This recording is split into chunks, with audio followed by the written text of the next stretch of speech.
I'm Dan Morris, you're watching Bosun Dan Bushcraft, and welcome back to the back of the garage once again.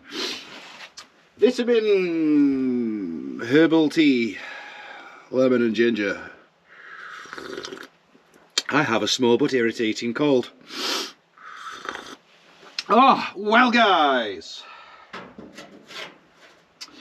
it's bloody freezing. It is rather cold today. Oh, well, it's winter. I mean, it's supposed to be cold. So it's cold, it's frosty, and here we have heater number one, echoing away with my voice. Heater number one, because this is, finally, and I've mentioned this many times before, this is the Valor Vector. And it is the primary source of heat for this garage. And if it looks a little cold, you can see my breath. It's because I've only just come in here, so it's probably about 4 or 5 degrees in here at the moment. And this heater is not on. Yet the curtain above is wafting away. The reason is because this being heater number one, and just down there where my brew is, keeping it warm, I don't think you can see, down there is another identical Vector, which is heater number two. And I use both of these to heat this garage up. Now, saying I use both of these to heat this garage up is a bit of a misnomer, because you only really need one. The reason there are two is if you're impatient, you come in and it's cold and you want the place to get really nice and warm. I like them both. That rapidly becomes too much, and what I'll then do is switch one off and leave one running. Now, I appreciate this one is a bit of a mess. It's a bit murky looking, and the reason it is because it's not an antique. I don't use this. It's not really like part of the collection, so to speak.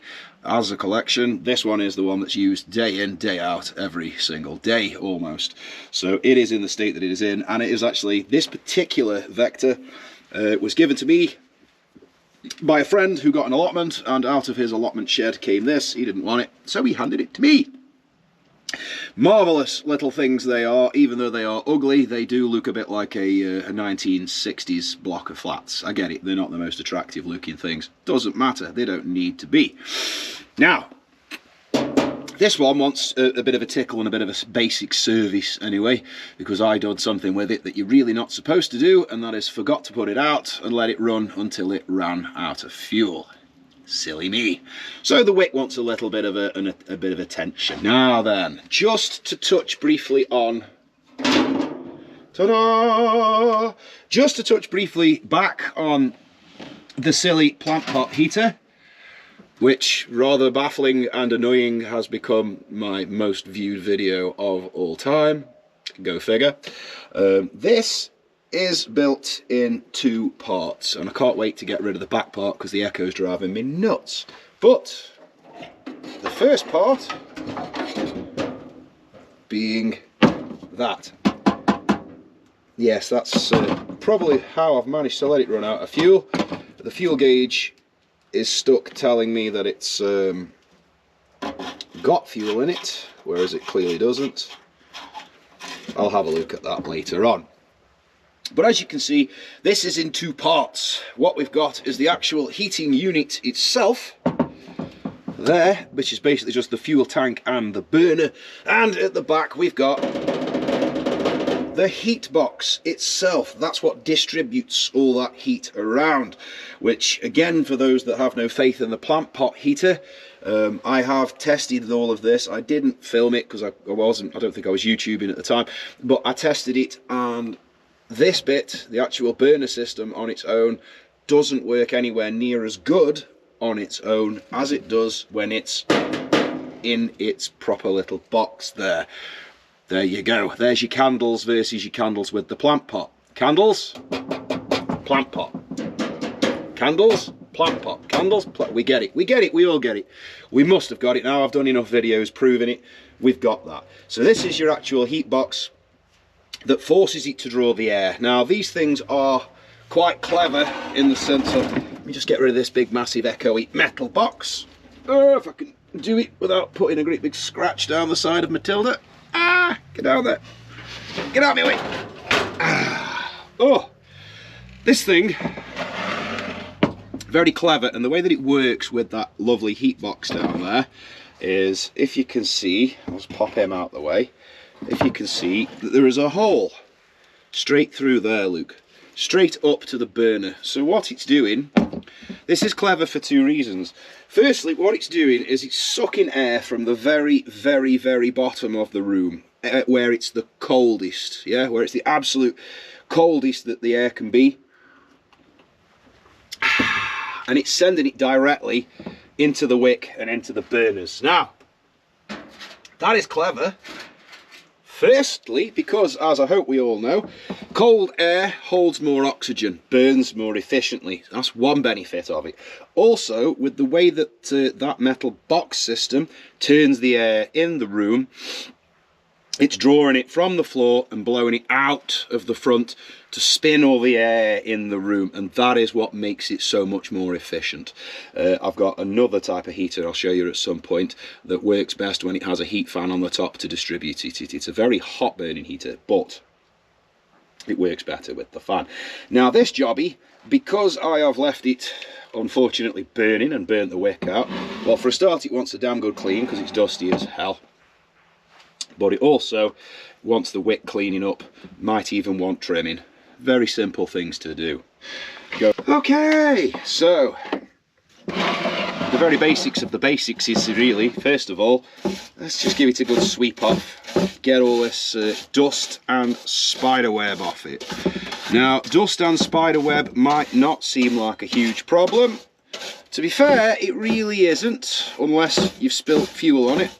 In which case, anything that can soak the fuel into it can, will and does act like a wick, and at some point, if you leave it to get too dirty, you're going to cause a fire that you don't want. So just give it a good scrubbing off, get all the loose crap off it. For some reason there's melted candle wax there. Like I say, these ones aren't neat, they're not looked after particularly massively, basic maintenance, they're not polished and kept clean or sprayed with WD-40 like a lot of the other lamps.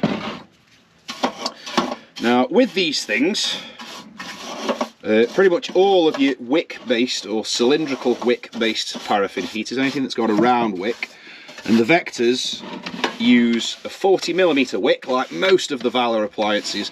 Valor didn't really like changing their design very much, and most Valors use exactly the same wick as all the other Valors, particularly things such as that just behind me there, the Valor Minor that we've done, just like the Valor Junior that I keep in the gym shed.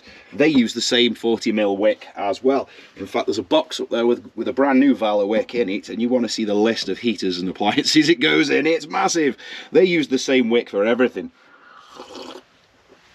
Now this one doesn't need a new wick yet, it doesn't need the wick changing, and I'll be quite honest with you, you can get a lot more life out of the wicks anyway. Let me just grab the new wick and I'll show you what I mean. So this is what a new wick looks like for the Vector and a billion other Valor appliances. Yeah, loads of them, they all use the same wick. And it looks like this. Little round ropey wick in a metal sleeve, and there are your grooves. And what those grooves do is that little orange handle there, as it winds the wick up and down, that's where just a toothed wheel is turning them up and down, pushing it up and down on the slider tube. This becomes an issue sometimes with all of these styles of heaters, because inside there is like a weird fabric cardboard layer. Now if you've left your heater for a very long time without fuel in it, that tends to stick to the slider tube.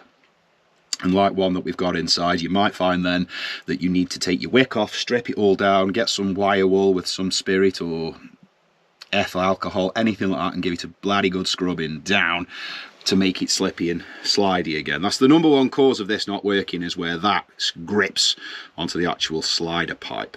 But these are sold to you and they've got about 2 inches of wick. So you think when that's gone, that's the end of it. And your wick mostly gets destroyed by letting it burn out of fuel. Generally, whilst you're running it correctly, your wicks last practically forever. Obviously, they do inevitably eventually burn out, but it takes so damn long. I mean, most of these I'll get hold of will have original wicks in them anyway. But with these, there's a bit of a cheat trick. You can see that you've actually got another half of it again inside this metal tube. We've been robbed. There's 2 little rivets that hold this into this metal sleeve. With the, you can see how they just come through and they're just pinched over. With the very careful application of a screwdriver, you can pull them out, you can straighten them out of that wick. And once that's loose and free, you can pull that up the slider tube and use all of the rest of that wick, and then simply poke them back through, bend them back over. It works perfectly. I've done it with that one, I've done it with the one down there. They're both, I'm getting the most out of these wicks. I think that might even be the idea of them that Valor had for you to do. It doesn't say anywhere, but I think that might be what they expect you to do, simply because you can tell there's a lot of it inside there. And some people might ask, well, why didn't they put that bit up the top of there? Well, because if they had, it wouldn't fit in the thing. It'd all be sticking out the top and wouldn't burn right. But for anyone who doesn't know, you can just pop those rivets off that little bit of wick there and get more out of your wick. I always carry a spare just in case. The wicks are not dirt cheap, so it's good practice to look after it and not let it constantly run out of fuel. How to change your wick on a Valor Vector? Very simple. All of your appliances, this vent cowl at the bottom comes off. Now, some of them twist to the left and lift, even if it feels like they're stuck. That's what they're supposed to do. With the Valor Vector, you've got 3 little screws here that are usually only finger tight. Take those 3 out and that whole thing will slide off and show you the entire mechanism that's going on. I don't need to do that with this one today. This one just really wants a wick clean from where I've let it run out of paraffin. Now these should come with their own wick cleaning tool. I'll borrow it off heater number 2. Just because I've thrown the case of heater number 1 all the way over there. No, it's not telling me anything, it just looks like it is because it's dark and it's filthy. Right, so a quick wick clean with these little devils. So this piece comes out, your centre vent burner. Always good to keep them clean, but as you can see, it's not particularly carboned. No point bothering with that. That's perfectly fine. And I'm going to turn the wick up. See, now that click tells me that's the end of the wick. So I am getting to the point where this one's either going to want readjusting or put a new wick in it. But in reality, that much wick uppage, I've probably got 6 months in it before I need to do that yet anyway. This tool comes with them, or usually does, and all it is a wick cleaner. It just cuts the carbony bits off them and scrapes them off. Now then, the way to use these, it's pretty simple. You just stick it on the hole and turn it, but you've got to do it in the right way. Don't just ring your wick all the way up and then start screwing the damn thing round. If you do that, you're going to end up doing your wick on an angle. You're not going to get it level, and they need to be level, otherwise you'll never get the burn pattern right. So wind it down. Now you can see that I have this tuft sticking up on one side. Well, that's just not going to do, is it? I might even have to trim that with a pair of scissors. But what's happening really is that's just the wick movement. So as I turn it back up, it gets more level, so I'll probably leave it alone. With these, what you really want to do is you don't turn it down to final flame. You would turn it down too low and then lightly back up again to get your perfect burn flame, if that makes sense. Yeah, same as a lot of things out there, tuning things and stuff. You like tuning a guitar string, you only ever tune up, you never tune down. If you have to tune it down a note, you have to go a note below and then take it back up. That's how you keep the tension. Tension's nothing to do with this, but because the wick's actual adjuster is this side and that side's just floating in the ether, it's better to underdo it and then take it back up to it, if that makes sense. Yeah, so up, underdo it and take it back up. This still might want to trim. What I'm going to do though, wind it down out of sight, give that whole little ring it sits in a bit of a brush out. If it's too carbony, scrape it with a wire brush, something like that. This one's not too bad. I keep it, you know, it gets this every couple of months or so. Sit that on top with no wick sticking up. Now it's flat. Take it up and keep taking it up until you see the wick just touch it. Run around in a circle, one way then the other. little bits have come off. Now I'm going to tune it up a bit more. And what I want it to do is I want the plastic of this wick scraper to be sitting on that brass ring underneath it flat. Yeah, if you do it at an angle, your flame's always going to be at an angle and it's going to drive you absolutely mad. Bang all the fluff off that. Now that is pretty straight, clear and level. So what I'm going to do is tune it up, take it down, you see it goes wonky again, take it all the way down to 0, back up again until it just lifts the wick cleaner and give it a whiz again. I have already done this wick with the whole move the stud trick, but I reckon I've got at least another one in it before I have to change it. I like to get the most out of these things. There we go.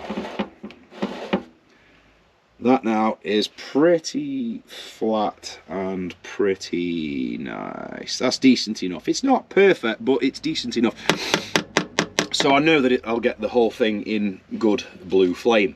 It's when you've got big yellow spots inside of you, when you've got a nice blue ring, but then you've got one bit that's flashing all yellow. Usually means you've got a tuft of wick, or your wick isn't quite level or even. Not that it has to be absolutely dot on, but if it's too like the number 2 down there is a beggar for it. There's always one yellow spot in it, and I'm not bothered because I know what the problem is. Really, it just wants a new wick, but it wants a thorough cleaning. It doesn't smell, so I just let it do what it does until I've finished with that wick, and I'll give it a new one. Now then,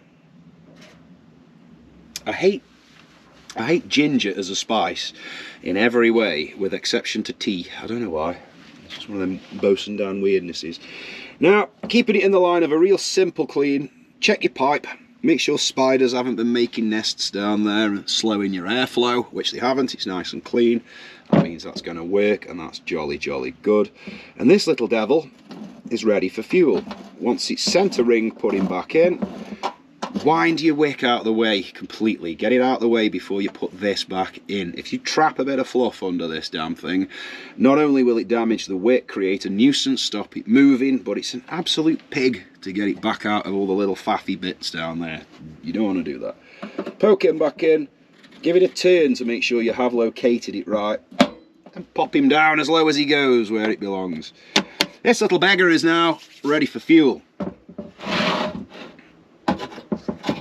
So the Valor Vector holds about 5 litres of fuel, it's about a gallon.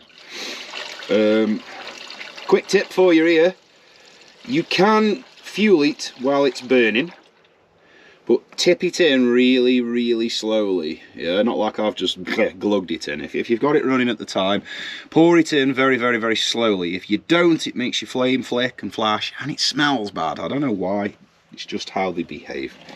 I need to get a good 3 or 4 litres in this little devil though.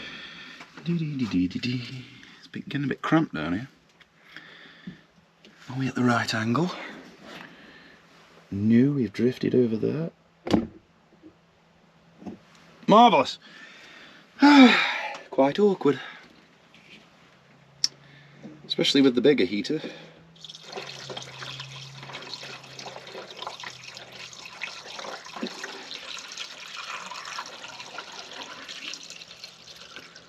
There we go, dumped a nice 4 litres of fuel in it. Marvellous. Now let's just touch on this because I've had a few people raise this. How do I afford to run these? I've seen paraffin in petrol stations and it's 14 quid a gallon and all of this. If you're paying 14 quid a gallon, you're an idiot. I've just come straight out with it, you're a muppet. Get in touch with fuel oil suppliers. This stuff should be somewhere between 70–80p a litre, yeah? It's not expensive stuff. If you're paying silly money, you go in silly places. Don't buy it from garden centres. Let the companies that are selling it pre-pack in gallon tubs for 11–12 quid. Let them go bankrupt for being greedy. Ridiculous behaviour. Get in touch with a fuel oil supplier. Where are them? Google. Google. The same as every time you go on a Facebook group for whatever you're into and people will be there, where can I find this, that and the other? Same places everyone these days does. eBay, Amazon, Temu, Facebook Marketplace, the bloody internet.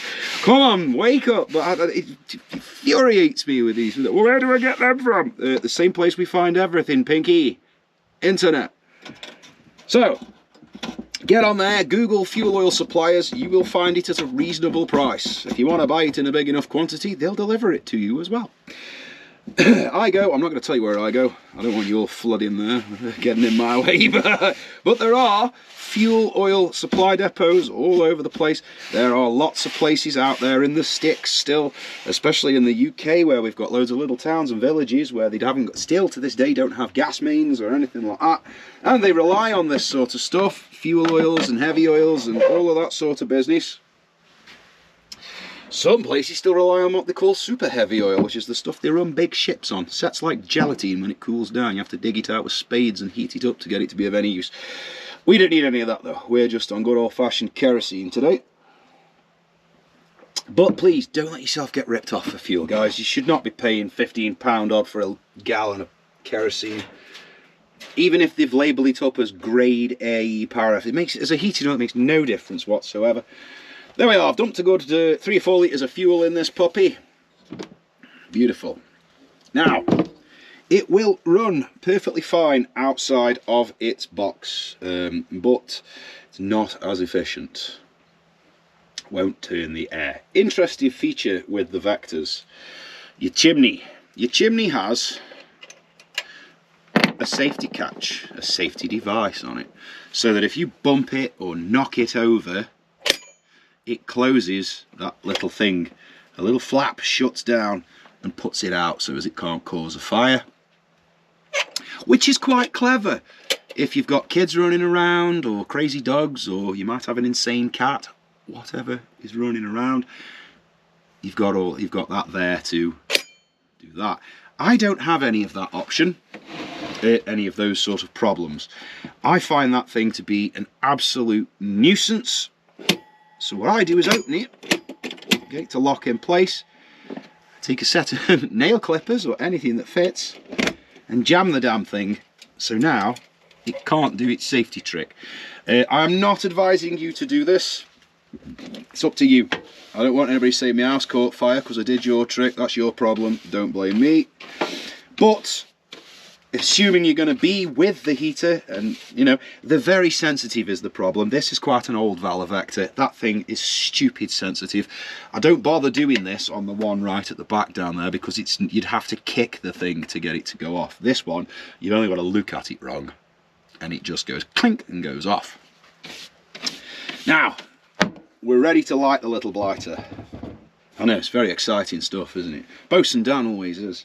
Don't worry, I've got lots of bushcraft and other things planned, but currently I've got a dodgy left leg. I don't know what I've done to it, and a bit of a sniffle. And I did promise ages ago we will do number 1, the Valor Vector, the one that I use the most in here. Practical little thing, very practical in my eyes because it's small, it's in a nice rectangular box, you can put it pretty much anywhere, it's happy sitting against a wall or something like that. Fuel usage, these are incredibly efficient because it only has the 40mm wick, and for the size of it, it's amazing how much it can heat a room up. It heats this entire space up to the point where once it's been running a couple of hours, I literally have to switch it off, otherwise you boil to death. So in terms of longevity, leaving them running a while, things like this are your friend. Get your wick up just enough as you can get a flame on it. And there we go, it's already soaked in. And you put this on, which I can't do without looking at it for some reason, even for all the years I've been handling it. Where is it? There we go, and then you feel it drop. And then, I'll just turn it up. Now that flame will change slightly as it heats up. So you can see, look, there you go. Nice smooth blue flame all the way around. If I turn it up anymore, I'll start to have yellow spots and yellow flashes in it, which isn't what you want. If I turn it down, it'll do the same. Now that can and will go bigger than this. but not yet. As with all of them, you've got to let it warm up first, yeah? If I do it right now, all that will happen is it'll get hot, the flame will grow, and when I come back later,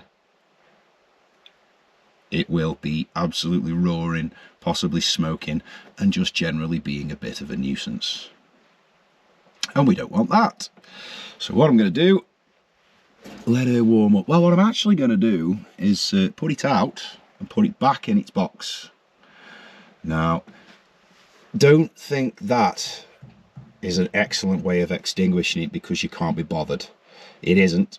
Over time, that just damages your wick, damages your mechanism. Think of it as like the engine off switch on a motorbike. It's not there to be used all the time, it's there for emergency use. To shut the thing down, wind the wick all the way down, and as you see, Luke, so for a little tiny, there you go, it just goes out. Ugh. Ugh. It looks like some serial killer of bugs has been in here. I'll just give this a little bit of a pretty, you know. Ugh, oh my word.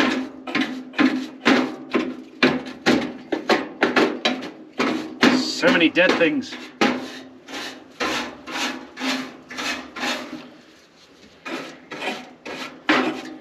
Yeah. Delicious. I haven't said delicious for a while on this channel. Or any other channel for that matter. Right, there, let's get all that crud out. Where's my pan? I'll just put it somewhere. I have a habit of stuffing things under this shelf and then they disappear.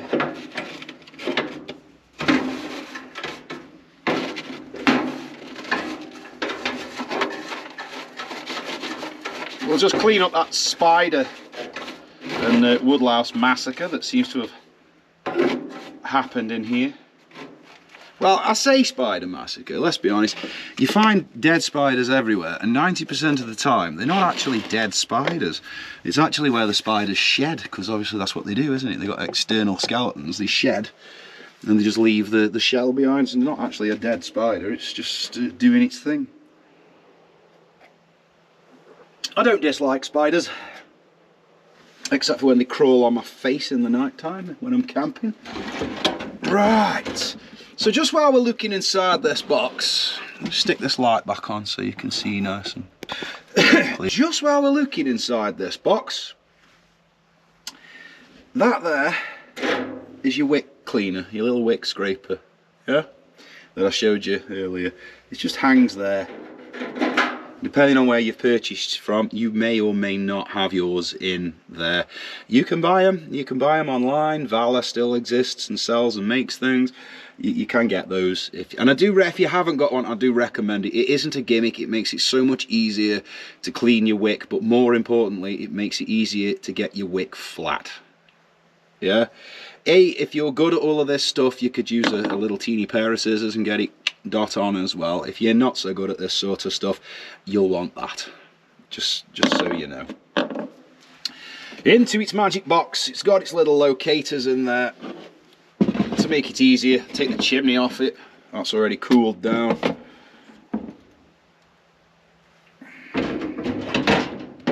Right.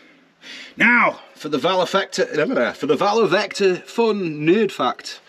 Nobody I've ever met seems to know about this, and it's a fairly useless feature, but you've took your chimney off. What do you do with it? Do you put it on the floor and dirty up your nice shag pile carpet? No. There's a funny little hoop there, Luke, just a bit of metal sticking out.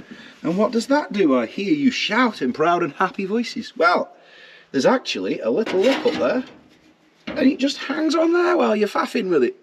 Very clever. No one ever seems to know what they are. And I'll be honest, neither did I. I actually found that by accident, where it was a bit stiff and I did that and shoved it all the way up there by accident, and then it just latched on something, and I'm like, that must be exactly what it's for. And apparently is. Now you know. You can dangle your chimney from there, should you wish. So we're going to light it. Very simple. Get the thing a burning. What I like to do is get it burning and just crank it down. so that it's still on fire, but you don't want it roaring so the second you put it in there. You don't want it absolutely blazing, otherwise it'll smoke straight away. You don't want it dirtying up this, I forgot the name of it, but this weird plasticky window.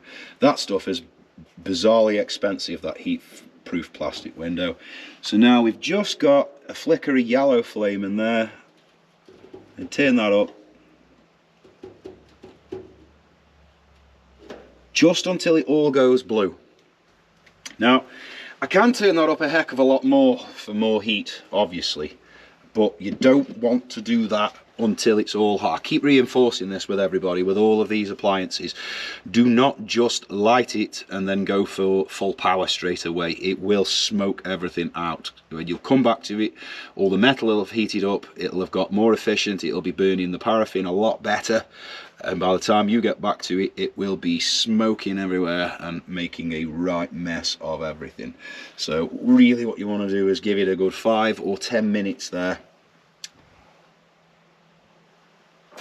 Let it get good and hot, and once it has, then you can turn it up and get your full heat out of it, depending on how much you need. I mean, like I say, in a space the size of this, I don't know how big this garage is, but there's a Volkswagen camper van in it, so it's big enough.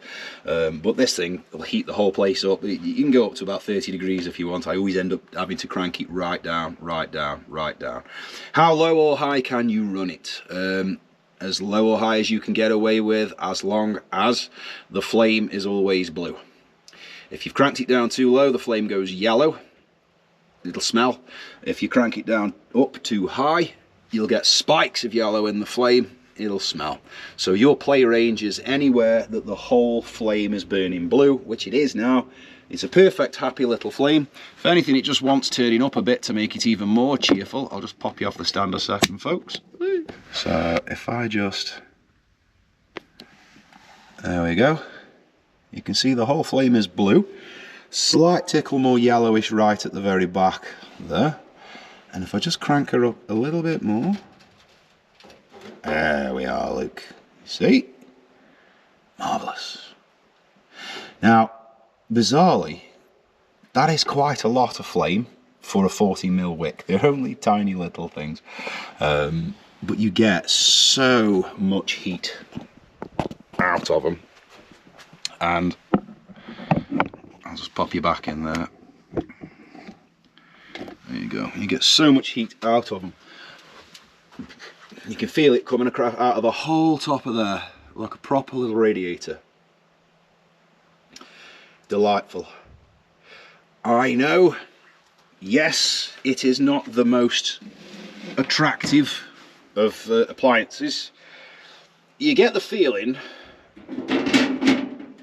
and like I said at the start, this thing's battered. It's spent most of its life living in an allotment shed, presumably after coming out of somebody's kitchen or something like that.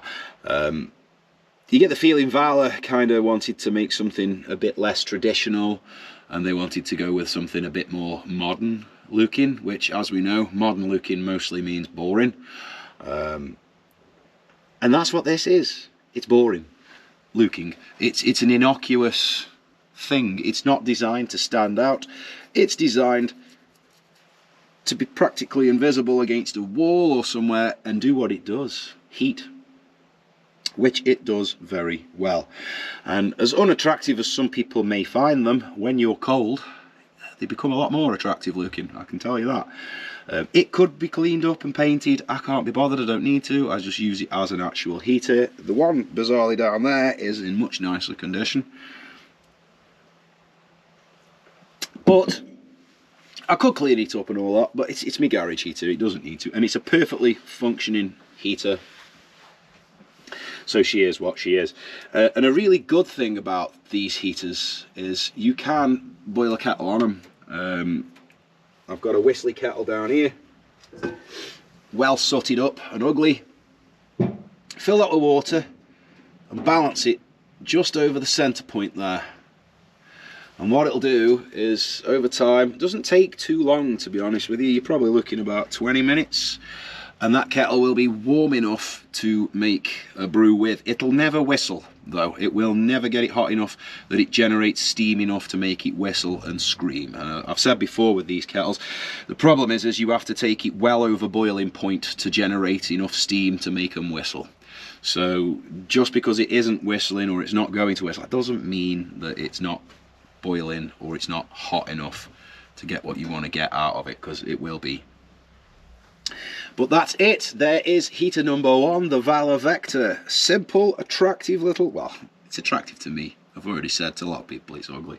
Simple little thing, very simple little thing. It just sits in a box and does what it does, and it makes a 40mm wick incredibly efficient compared to a lot of other things out there. And really, I mean, when I'm using it, if I'm using it every day, I'll probably get through about a litre and a half a day. It's not a vast amount, really. Depends how high you're running it and what environment, how good insulation you've got. And as people have always said to me, oh yeah, well, these things are inefficient these days. They're not inefficient. They're not inefficient. And they still would be a cheap heating solution if it wasn't for the greedy government hammering all fuels with tax. Don't forget that any fuel you buy, 70% of that money is going straight in the back pocket of the government, because they're trying to force you into other methods of doing it. It's nothing to do with efficiency, it's nothing to do with oil running out, because that's nonsense, it isn't. It's literally that they keep jamming tax on it, and the reality is if it wasn't for tax, these things would be the cheapest things in the world. It would be 20 pence a litre. It's ridiculous behaviour. That's enough of me ranting about that, guys. I'm sure we're all as annoyed as each other about that. Save the planet. The planet's fine. It's saving ourselves is what we're doing. Anywho, that is the Valor Vector. So, as always, and until the next one, get out there, get bushcrafting, get having fun, be safe, get finding ever more elaborate heating solutions and appliances. And if anybody has had any questions of these, if you've bought one you can't get working and anything like that, please feel free to ask. I know a heck of a lot about a lot of these different things. I can usually get them working myself. If I can't describe to you what the problems might be, if you're not a billion miles away, I could always have a look at it for you. But these things are wonderful little appliances, and it's good to see them in use and still around doing what they do. I appreciate a lot of people out there probably aren't so much of a paraffin nerd as me, but they do still have a place in our lives, as well they should. So until the next one, guys, get busy. Happy New Year, all of that jazz. Oh, and I don't like asking for subscribers and stuff, but I've got a heck of a lot of people watching who aren't subscribed, commenting repeatedly, not subscribed. Click that button, makes a difference. It does, it really does. That's all I'm going to say on that. I want to game beg for it. I've said this before in many of the older videos. If you like what you see, subscribe. If you think it's crap, don't bother. But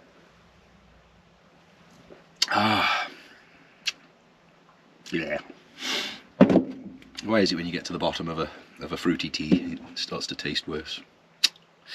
Anyway, that is it from Bosun Dan today, guys. So, Bosun Dan out, and once more through the imaginary doorway.